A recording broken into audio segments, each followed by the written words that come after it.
Hello, everyone, and welcome to the Silvavine Podcast with your host, Michelle Da Silva, a podcast that focuses on creating healing and awareness.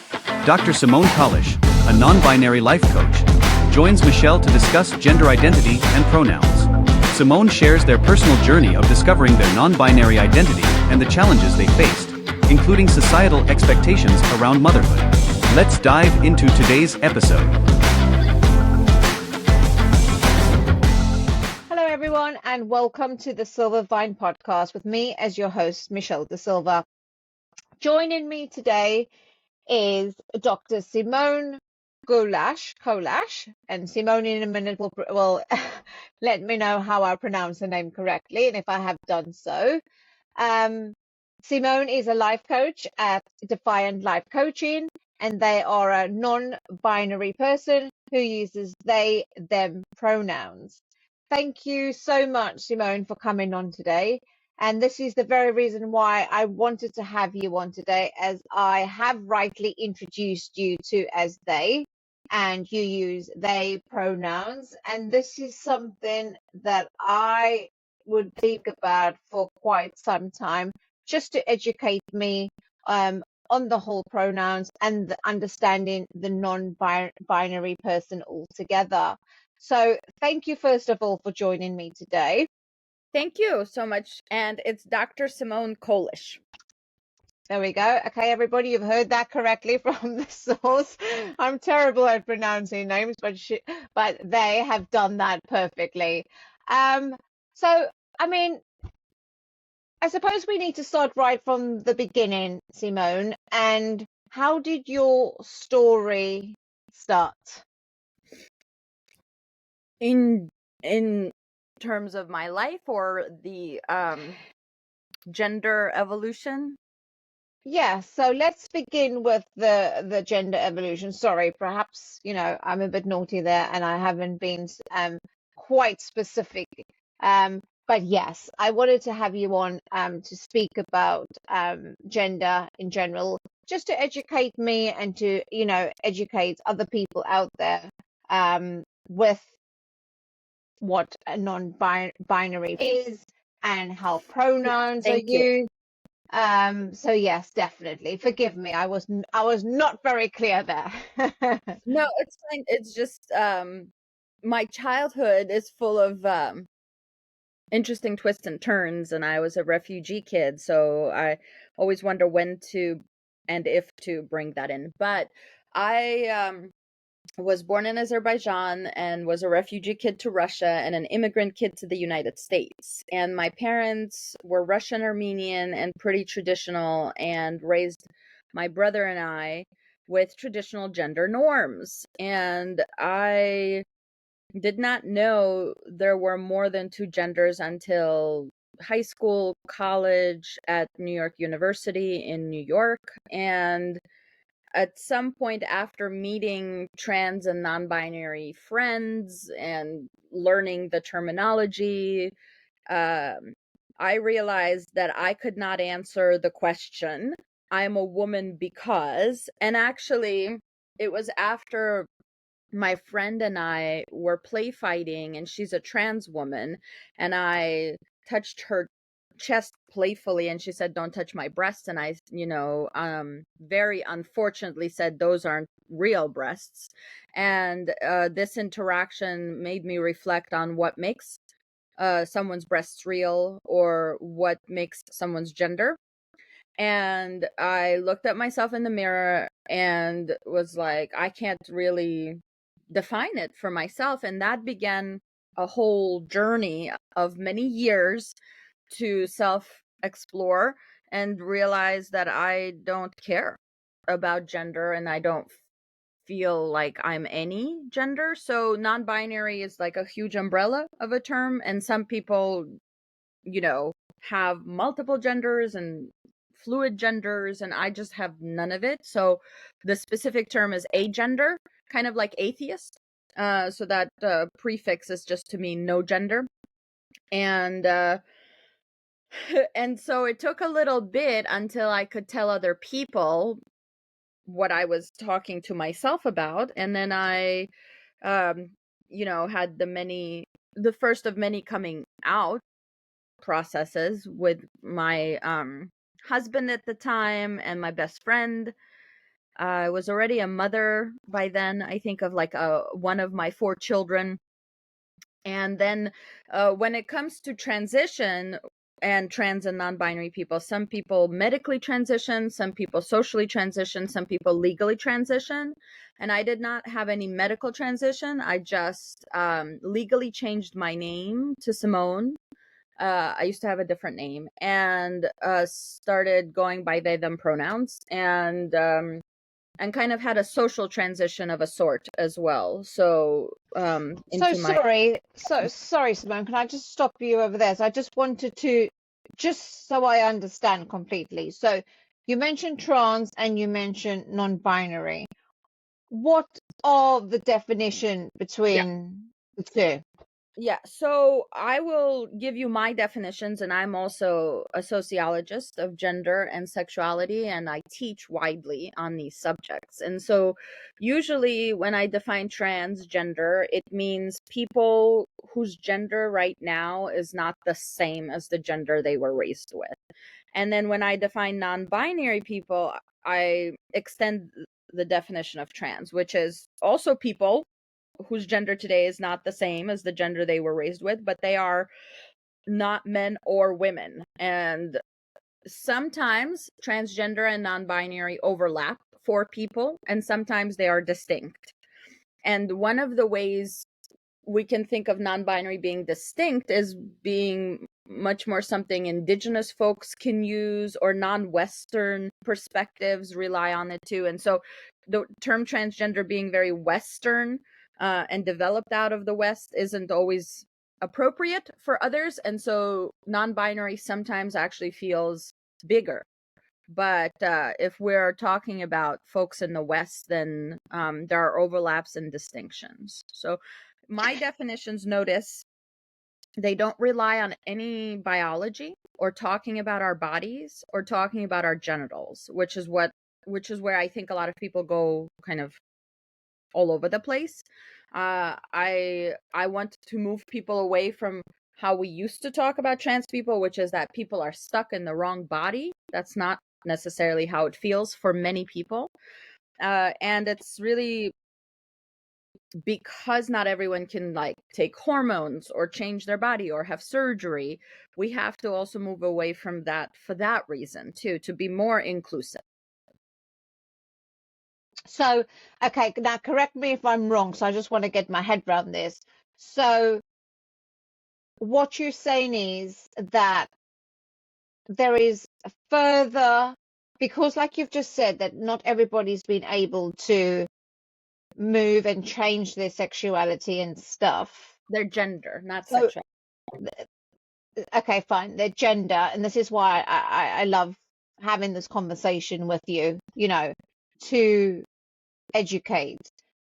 So the non-binary aspect of it, is that because of not having to make it about a gender? No. So both trans and non-binary people sometimes undergo medical transition. And so it's Okay. just, it spans the whole gamut. and it's not because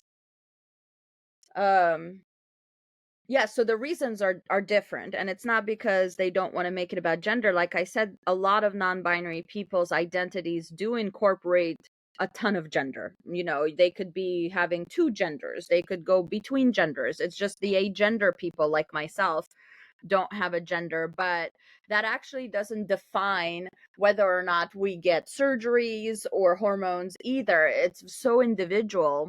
And it also isn't necessarily because people can't access it either, since some people don't want to change their bodies at all. So they can access it, but choose not to. So when it comes to this giant community, I think you just have to kind of ask each person what their journey was and what they want to share with you about it, because even talking about our medical transition and like our bodies is inappropriate, since you wouldn't ordinarily ask other people that, like kind of on a Sunday. And that's So so true. That's a very good point to make over there. yeah, That's a quite, that is quite, that there's still a privacy element to it. right. And if you are friends or loved ones of someone who's trans, then you'll know that anyway, because it's part of like their life and they're sharing that with you. So you don't have to like demand it of people. They will share it if they want to. Mm. So, in terms of living in society nowadays, Simone, and going through your experience, what was some of the difficulties that you faced? So, as I mentioned, I had a child by the time I came out as non-binary, and then my life took a lot more twists and turns, and I had 3 more kids, and I was just writing about some of this in my new book on trans and non-binary people's reproductive justice, and I was just writing it because yesterday was Non-Binary Parents Day, uh, uh, in a blog post on what Non-Binary Parents Day means to me. I I think our society collapses womanhood with pregnancy and labor unnecessarily. And that made it difficult since I was pregnant much throughout my 20s and then mid 30s.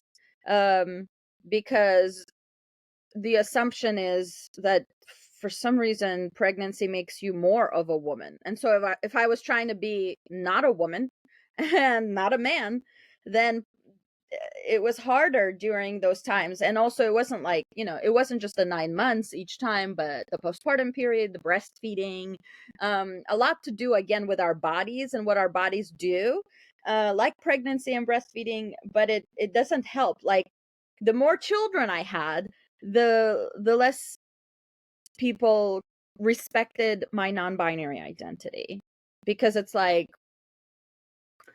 mothers in particular are defined by their motherhood, which is not helping. So regardless of our gender, being defined by the fact that we could give birth or that we have small children or that we're breastfeeding is a very limited take on our lives. And so I suppose there's also challenges with children going to school, and I'm a lesbian in addition to being non-binary, and they're having to face bullying and harassment because of who their parents are and not wanting to tell people who their parents are. um but my children are very brave, and I raised them to be advocates for themselves and others. I think my mother not recognizing that I'm non-binary, or my not ever really being comfortable to like explain it to her enough. Now one of my kids is exploring a non-binary identity, so I'm teaching her through his experience, but I don't think I can really say, "Oh mom, it's been my experience as well." But I think if I were to defend him more, or if I had to, then I would use that. And it's not like I haven't really come out to her before. I have. It's just every time she just pretends that didn't happen. And so she just experiences memory loss. Um, Mhm. so there, That must, yeah. you mentioned you also study sociology. So what do you think it is? Do you think it's just because as a society we are choosing not to accept it? Do you think it's just because we're not educated enough?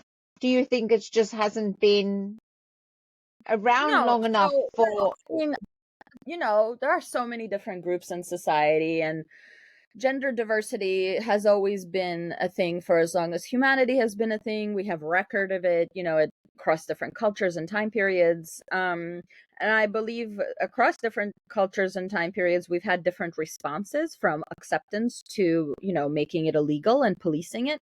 And then folks in the middle who, like you said, might need to become aware or learn terminology or whatever. So and I have fashioned a world online and in real life where like I can't imagine interacting with anybody who doesn't accept me and my non-binary identity or lesbianism, and there's so many people who do. So I of course, I then interact online with other people who are transphobic or NB-phobic, as we say. And, if I have any energy, I address it, confront it, educate them, whatever. But I think there are some people who are aware that there are more than two genders, or that there are trans and non-binary people, but they are very fearful and they're projecting. So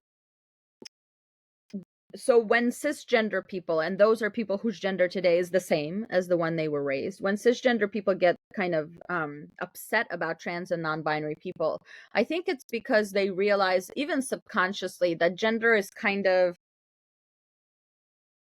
a fluid moving thing, and that they kind of have to perform it too. But like my mother, for example, she she tries very hard to do like appropriate things for a woman, including never dating anyone after my father passed, because a lot of the time womanhood is about men and heterosexuality and marriage and being devoted to one man anyway. And I think she's sick of it too, right? Sick of like trying to make her body look one way or dress one way, and she's just not in a place to just be able to say, screw it, I don't want to do it anymore. And so I think a lot of people feel kind of stuck and trapped in their gender and their marriage, and they get mad when other people are themselves, are free, Right. Okay. are kind of living against the tide, right? And so I just think that the people who are most vocal about some of this feel the least confident, I think, in themselves, and have like a lot to work through, probably. Because why would it matter so much to you that I'm non-binary if Mm. it didn't bother you to some extent? Like, what? Because we're individuals and we're distinct, it doesn't really have anything to do with you. But then there's all of these like imaginary narratives. Oh, but are children, and like some of the most transphobic people are childless, and they have this like great concern for children. I'm like, you don't even have children, nor do you care about children, because if you cared about children, you'd make sure they're not hungry, or they're not being shot at schools, or whatever it is. This is specific to the US, obviously, where I live. So I wish I knew. I think it's different for each person as to like what about it gets them triggered. But honestly, if people know who they are and they know themselves, I don't think it really bugs them that much that there are other people living differently. Because if you're content with who you are and you have self-awareness, then you live and let live. That's actually really quite strong what you've just said over there, and I agree with you 100%. You know, if you are comfortable with who you are and you're open-minded, it shouldn't have to matter what somebody else is doing, because there is understanding and acceptance of not only to who you are, which automatically will have an understanding and acceptance to somebody else. Yeah. I mean, and just that we we should let people figure their lives out. We should not interject, and it doesn't actually work to shame people or ostracize them or bully or harass or discriminate against them. That it doesn't actually, like, when people are like, we want to solve the transgender problem. Well, there's no solving it. It's not a problem, and we have always existed and will continue to exist. It's really whether we exist and face violence and face bullying and harassment. You're not gonna like convince everybody that there's no, like, yesterday there was some woman I was talking to on Facebook, and she said she's been a healer for 30 years, which is really concerning. And she was saying that she believes my being a lesbian and others being a lesbian is a sexual distortion. And she said that it was the first ever human distortion, and if we can heal it, we can end suffering. And I was just like, it's not a distortion, it's a fact. That's different. And she said, don't call yourself a lesbian. It sounds not harmonious. It sounds lizardy. And I was like, I will call myself a lesbian because I'm a lesbian and you're not. And she really was adamant that she was like, I'm not against you, I'm speaking for you. And I was like, that's the problem. You don't need to speak for me, because I can speak for myself. And I'm telling you, using I am statements about myself. And so I think even before we get into all the LGBTQ stuff, there's this kind of backlash from people who don't like when you articulate your identity and your position in life. They just kind of, because they're used to following orders or rules or somebody else's idea for their life, they don't like it when I say I am non-binary, or like I am a lesbian, because it means that I narrate my own story, and they don't. They've never been free or courageous enough to do so. So it bugs them. They're like, no, I get to tell you, and I say, you can also articulate your identity. It's okay. Like, be free. Um, unclench so that we can coexist, because I'm not going anywhere. I think, and that's probably also one of the things that you rightly mentioned, them thinking that they need to speak for you or having an understanding for you. Right. And I think if more people just actually stick to their own understanding within themselves, Right. then we will have more understanding altogether. Right. I mean, and I told the healer lady that I wish her clients would come see me instead. A lesbian life coach, who doesn't use language like distortion for these people. And I don't know what she thinks she's healing, but she was very clear that she's a healer and helping. And that's what I mean. I kind of made a TikTok about how ignorance exists everywhere, in new age movements, in doctors' offices, in schools. Like, you could, you find it everywhere, because, people are ignorant. But I don't know, because you could say, well, maybe she needs you to, maybe she needs Simone, like, you to educate her. But I did educate her. This is an example. I went and I was polite and I took my time, and it was not the education that she needed, because I educate people every day, but if they're not comprehending, right, or like able to take that information and like adjust their position, it's not about awareness at that time. It's about how they have a psychological block. And Yeah. until they deal with that, I can give you the education, but like you said, I think folks have to be open, and I don't think a lot of people are very open. Yeah.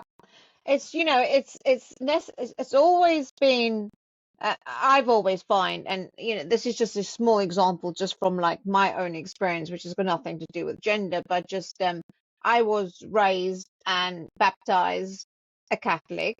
Okay. um I'm not a practicing Catholic now. My husband, who's a bit of an atheist, he doesn't really believe in anything. And we've been able to get married and coexist and have no problems with him not believing in anything, me being baptized something, yet we work perfectly fine because we were able to have an understanding that his beliefs and what he, it's got nothing to do with me, and I'm not going to judge what he believes in. And just because I have been brought up in a certain way, and maybe this could be quite similar, is that we will have different views, we will have different perspectives, but it's understanding that we can work together with a mutual Yeah. respect and understanding of each other's perception of what they want to be. Yeah, but I think people tend to marry folks who are like them, so that they never have to confront difference. And there are actual family pressures to, like, not marry X and X denomination and whatever, and people go along with that because there's all of this, like, make sure that person is one of us, instead of, make sure you love that person and they love you. And that's gonna take you far in marriage, I think.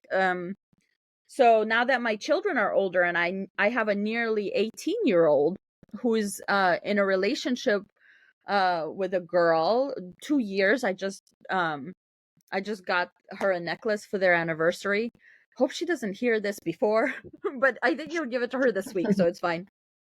And she comes from a very Catholic, very kind of traditional family, and he does not. I never raised my children with any faith, and told them to go and explore, and that I'll be here to kind of talk esoterics, metaphysics, witchcraft, new age stuff, whatever they want. I'm here as like an encyclopedia, and that's it.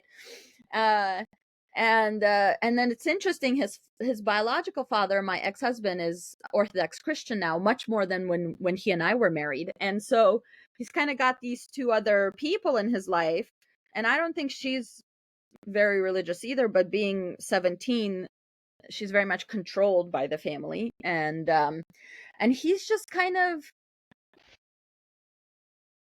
he's better than me at like coexisting with his dad and the family of his girlfriend, and I'm glad, because I'm very rigid. And I'm much more like, no, we're not doing this. Like, as soon as I hear, because it's not the religion that bothers me, or the faith, or that people believe in God, that I don't care. It's as soon as I hear, and she should never get an abortion, and she can never go to college, and whatever, whenever I hear Right. an additional like patriarchal whatever, is when I'm like, no, I'm not gonna get along with these people.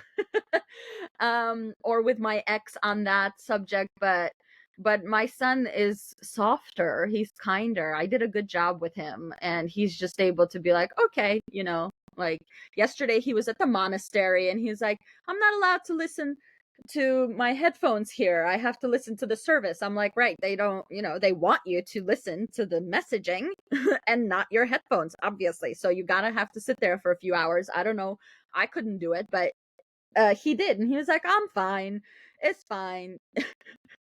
And so, I guess each of But us figures out our but boundary around that. yeah, exactly. But like you said, credit to you, because you have taught him, and that's still, he's managing to be respectful without Yeah. still having having something else influence him. He knows himself enough to Yeah. not go down a path to be influenced. So that's credit to you, I suppose. Yeah, he's such a good egg. It's hard to be soft and kind as a man, as a boy, as a young man in this world, and I'm proud of him. So That you he is. mentioned, sorry to interrupt, Simone, but you mentioned earlier you were going to start speaking about LGBTQ, weren't you? Sure, I can talk about that as an umbrella term. So that stands for lesbian, gay, bisexual, transgender, and queer. Often it is longer, like LGBTQIA+, which the letters stand for intersex and asexual there as well. So this is just a catch-all, kind of term for people who are marginalized in terms of gender and sexuality. And I want to say to your listeners that gender and sexuality are connected, but they're not the same thing. So the letters that are LGBTQ and A are for sexual identity. And then the letters that are like T, right, or non-binary, that's for gender identity. And then when there's an I for intersex people, that really doesn't tell you anything about their gender or sexuality, but about how they were classified at birth based on their biology, not showing a wholly male or wholly female body or genitals. And so intersex people, to me, are like some of the most vulnerable and discriminated against people under our umbrella. But ordinarily, people just use LGBT or kind of the term queer for the queer community. But I just want to say that it contains sexual minorities and gender minorities, and then there's mixing and matching always. So I've seen, and I'd love to have your thoughts on this, where there are places that in terms of how this, what some people's are still opinions on this are against it, some people are for it, some people are neutral. So now there are public places where they are introducing toilets for, and it's not female and male anymore. How do you feel about that? Well, I feel great about it. Everyone should pee and poop in peace, is how I feel about it. And I really think that the bathroom conversation derails us so much of the time, and it wastes so much time, because ultimately, like, all bathrooms should just be for everybody. There should be, like, independent bathrooms, right? Just rooms. There could be like stalls that lock, there could be urinals, and there should be, like, there's this conversation about the baby changing tables too. That should be everywhere. This is really just a conversation for like, there are all kinds of people, and they have all kinds of bodies, and they all have all kinds of needs, and so there should be all sorts of bathrooms. And it's not so much about male or female bathroom, but a bathroom that is like accessible and like clean and like usable for a parent, so just incorporating a large swath of people, instead of really being like, like, even as a mother, it's always ridiculous, because each of us figures out the cutoff point for when, like, you take your sons with you, and then at some point they're like a little too old to go with you, so then you try to send them to their own bathroom, but then you have to like stand outside all worried and or send their So older true. brother to get them, and then you're in your bathroom and you're like, this is just ridiculous, I think, overall. And I think it shows how uncertain folks feel about some of this, because the rules are kind of ridiculous, and then society, we construct it. I'm a sociologist, so I'll say that. So we could reconstruct it to be better and also make more sense. So, like, that's why I'm also an advocate for the baby changing tables in men's bathrooms, so that fathers can take their children and not require a mother present or a woman for that child to go to the bathroom. And it's just like the most logical thing to me, where I'm just like, right, because, like, what are men supposed to do when they have daughters? Also send them to the bathroom alone, or they have to have a woman around, which isn't the case for people. And there are gay men, and there's single dads, and like, it's just so nonsensical. I think the bathroom conversation shows us just how nonsensical a lot of this is. And I remember in college going to a concert, and a lot of New York City concerts, they have like an interesting, at this location, everyone goes to the same bathroom. It was my first time too, and I learned a lot in that 10 minutes, where I was like, oh, everyone is standing on line together. Oh, everyone's going into the stalls. And so the urinals were also inside the stall, right? So you could say, well, people don't want to see people peeing in the urinals. You could put the urinals in the stall next to the toilet if you feel like it. Like, we have actually a lot of solutions for this. We don't have to act like we don't know how to do this correctly. We can make it bigger, better, safer, more accessible. And it's when I went to that bathroom, and everyone, just went into the stall and then washed their hands and left. And the earth kept spinning, that I was like, yeah, this is so silly. I feel like this is how it should be everywhere. So New York is a good place in many ways to get to know difference, and to have new experiences where you're just like, oh, like, this is silly. And you start learning and expanding your mind. So tell me about this book that you've written. So there are two. So one is already published. It's called Everyday Violence: The Public Harassment of Women and LGBTQ People. And that was based on my dissertation research in New York City on how women and LGBTQ people are harassed by strangers in public spaces. And that harassment, I argue, is a form of everyday violence, but because it happens every day, and because, it's not as bad, I suppose, as like violent crime here and there. People don't really consider its cumulative effect over a life course. And I show in my book that it has terrible negative short-term, medium-term, and long-term effects. And I interviewed for that book folks who, of all genders, who have been harassed and people who harass others. So catcallers. I tried to ask them, why do you do it? What do you think is the function of this behavior? Do you think it should be criminalized? And I also made a connection between race, class, gender, sexuality, disability, all of that space, you know. So it's not just talking about gender alone, it's talking about how a Black woman will face a racist, sexist remark versus a person like me who people assume to be a white woman. And even though they're not, you know, seeing a non-binary person necessarily, if I tell them I'm non-binary or they see me with my wife, then they can be, you know, homophobic and transphobic kind of immediately. So I talked a lot about how we are visibly queer sometimes and visibly transgender, and how other people have to hide and be like invisible as a result. And there's really, when it comes to the public sphere, you can see just how traditional and conservative people are, because like when it comes to work or school settings, we have specific laws and policies that prevent supposedly discrimination against, you know, LGBTQ people. But when it comes to the street, when there isn't really any kind of rules or whatever, you can see how people really feel about marginalized people and how they attack them. And, you know, New York City is dangerous, not in the way other people imagine it to be, but like a lot of women there, when they say no to a catcaller, they can get stabbed or killed. And then the NYPD, being as dangerous as they are, will often harass and sexually assault that woman as well, you know, if she makes it through the attack. So there's actually no recourse and no like justice.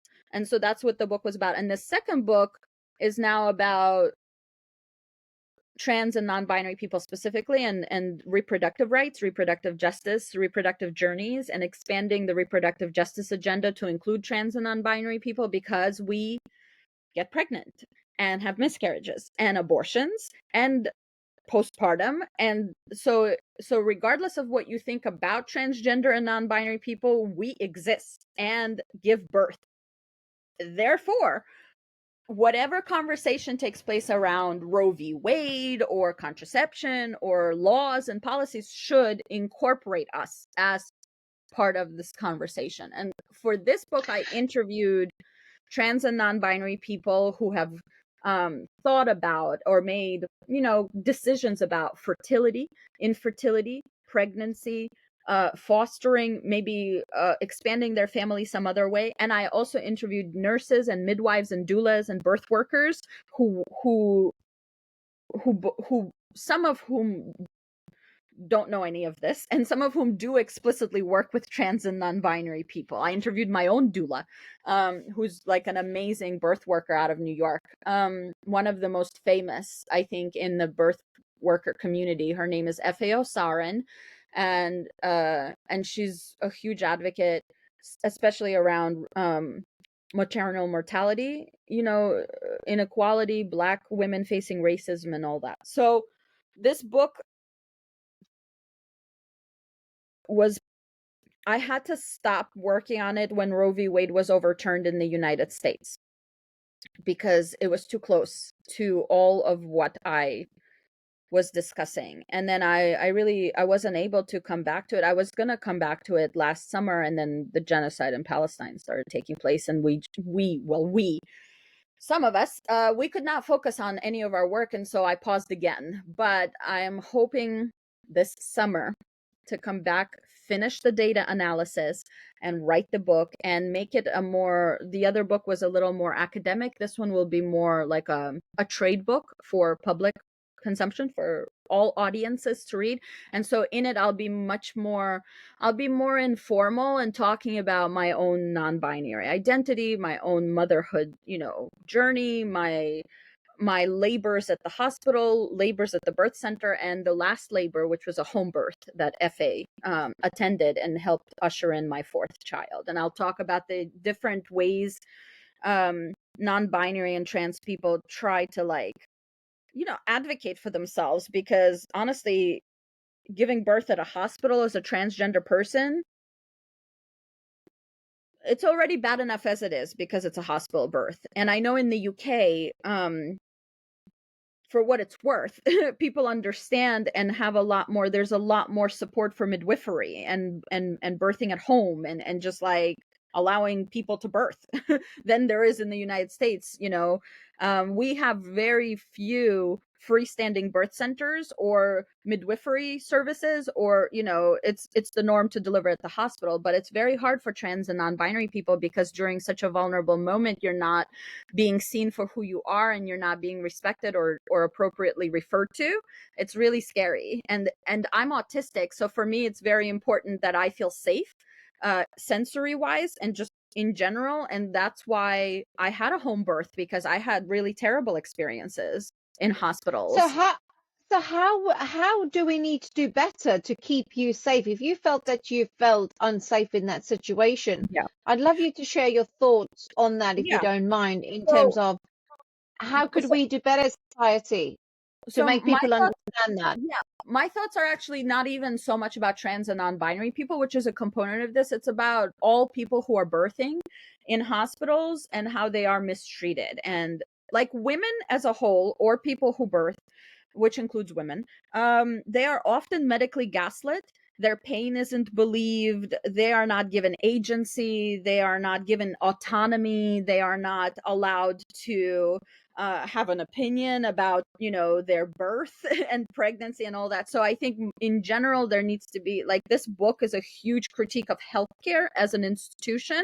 And so the recommendation is that you just have to believe the people who are pregnant, and you have to take them seriously, and you have to let them make decisions. And there's this idea that doctors know better, but we know historically that they do not. And they've actually taken pregnancy away from people like midwives and made it medicalized in hospitals. And then that creates, the C-section rates you see, the epidural use you see, the constant maternal mortality issues because of medical racism that you see.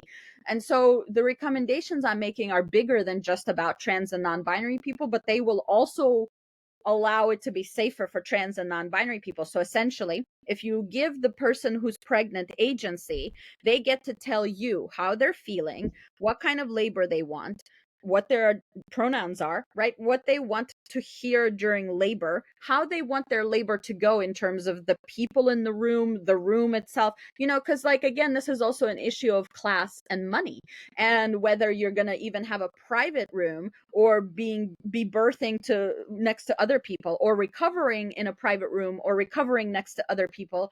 And I mentioned I'm autistic. People don't care at all about disabled people and about neurodivergent people. So, like, I didn't know I was autistic when I had my difficult labors, but it was obviously a part of it, because I didn't like being ignored or told what to do. I knew more than the people there and they didn't like that. So whenever medical professionals encounter informed people, they police us and make us a problem and kind of surveil us and, write us up and say we are belligerent, or, they want to go ahead with certain things that I knew was not the right way to go about my labor. And then they want you to sign legal paperwork, saying that they're not liable. And and all this during contractions and a very vulnerable time.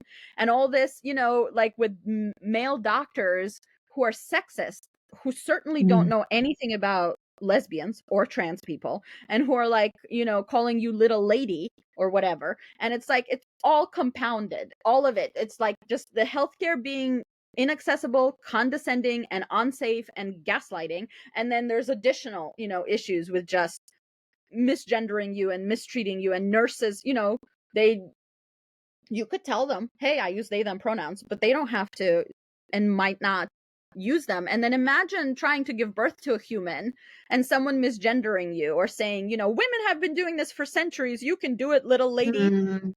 it's not helping. In fact, my uterus would constrict and like, so I had a really wonderful home birth because the team that I hired, uh, and I talked about my non-binary identity before, and I made sure that when they are present at my house during my labor, they could use they them pronouns. They could refer to me as Simone. They don't have to talk about how women have been doing this for centuries. They could just talk to me about how I'm strong and how I can do it.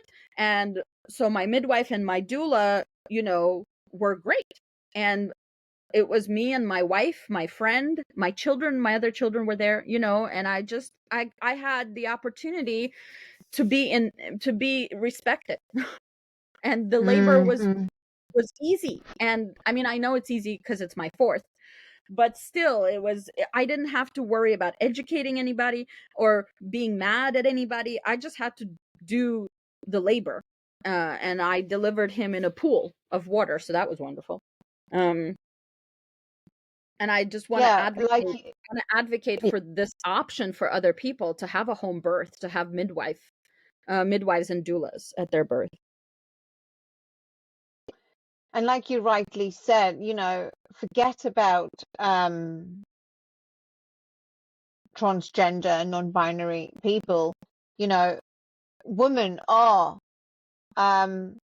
it's just almost just accepted, where, like you've just said, oh, they've been doing this for ages, and it's not. Everybody's different.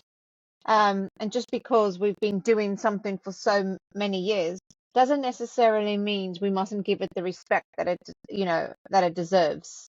Yeah. Altogether. And it's the same now, also taken into account. I hadn't even thought about that until you've explained that very situation to me.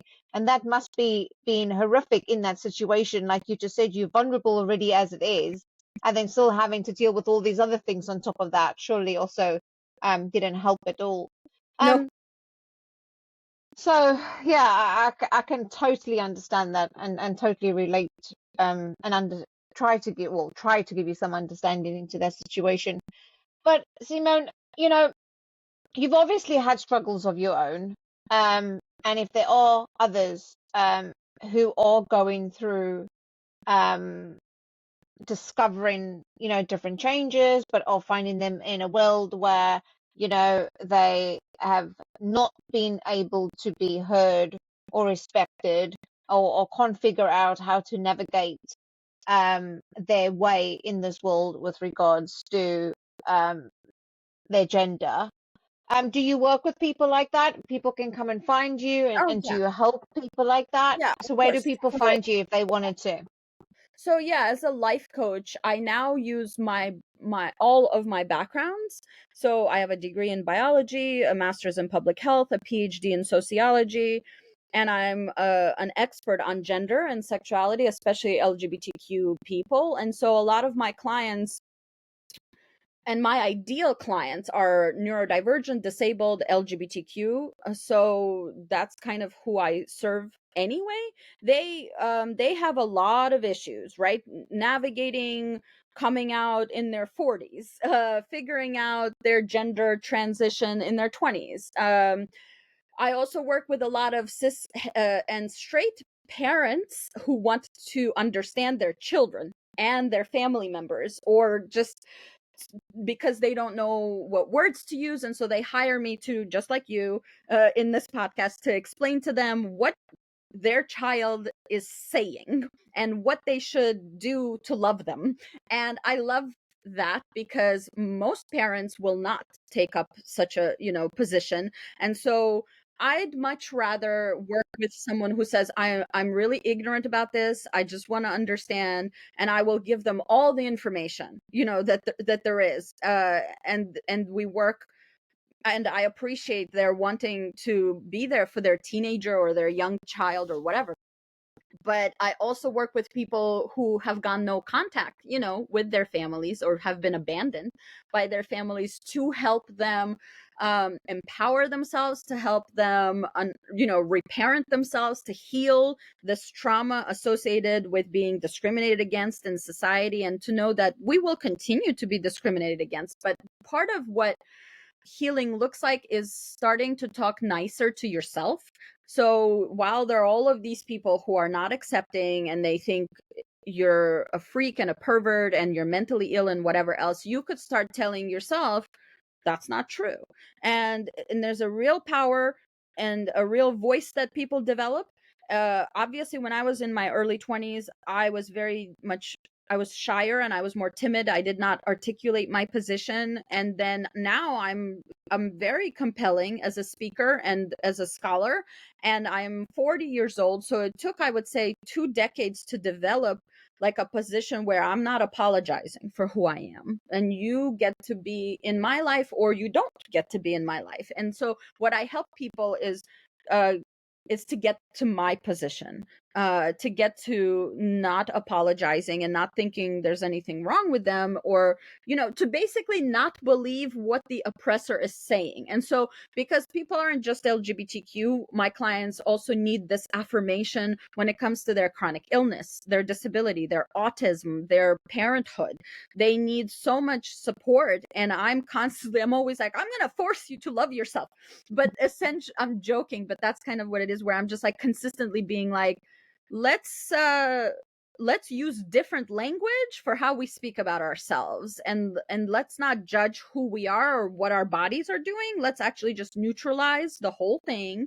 And we just grow up internalizing homophobia and sexism and ableism and really believing like that there's something wrong with us, or that, like, I help a lot of women who are going through transitions, divorces, motherhood, realizing their husband is not very helpful of a person, what to do. I get them in a very feminist way to say, I'm a human being, I'm a whole person. What are my interests? What are my goals? What are my dreams? If I am not just a wife and a mother, how do I want my life to look?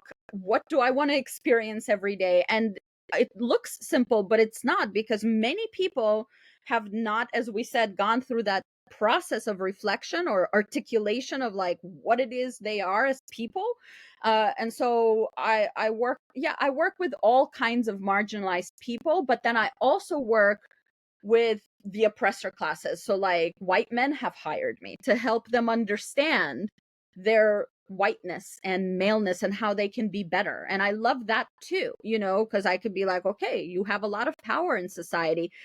How do you want to use it for good, not evil? And they also need, an education. So I love that my background is as a college professor, because a lot of people who at least are willing to hire me want an education. They want to learn, and then they want to know how to act out there in the world with their children, with their spouses, with whatever. So anyone can find me at Defiant Life Coaching, and anyone in the world can work with me. I just got a couple of new clients out of the UK, and so I wake up 5 a.m., 6 a.m. to talk to them in their mid-afternoon, and folks out of Kenya and Tokyo. So I'm willing to talk to anyone, any place, as long as they're over 18 and want to talk to me in English. Because I really don't think, like, while I will actually go and learn more specifically about your country and the cultural norms there, but I actually think people have very similar issues across the world. We're not that different from each other in terms of what we're struggling with. Like, so whether it's out of India that you're talking to me, UK, Tokyo, people are frustrated about the same things. So That's true. We're actually really quite similar, but sometimes can feel very alone in this world. yeah.